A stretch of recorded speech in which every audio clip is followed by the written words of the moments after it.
Play is not a reward, it's a biological state, and most of us have lost access to it. You weren't always like this. There was a version of you that played without calculating the cost, that felt things fully, that moved through the world with some lightness in it. And then life happened, and your nervous system made a decision, not consciously, not because you chose wrong, but because the body is always doing math. It's always evaluating threat versus safety, risk versus survival. And at some point, the math said, feeling this much is dangerous. Being this alive is dangerous. The only thing safe is to stay in control, stay productive, useful, stay responsible. And you did, and you became really good at it.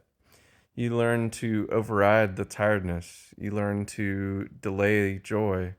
You learn to treat rest as something that you earn and pleasure as something that you schedule if everything else gets done first.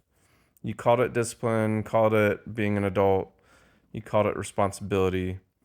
Your nervous system called it chronic sympathetic activation.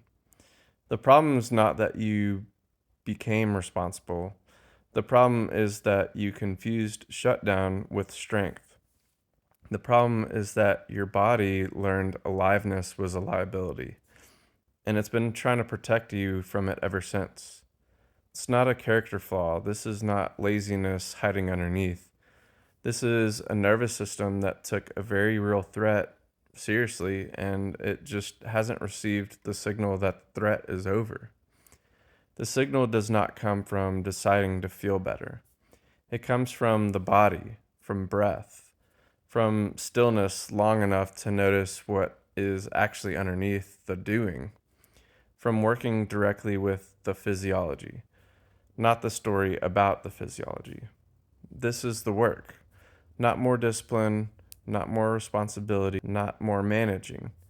Learning to let the body feel safe enough to come alive again. That is what healing actually looks like.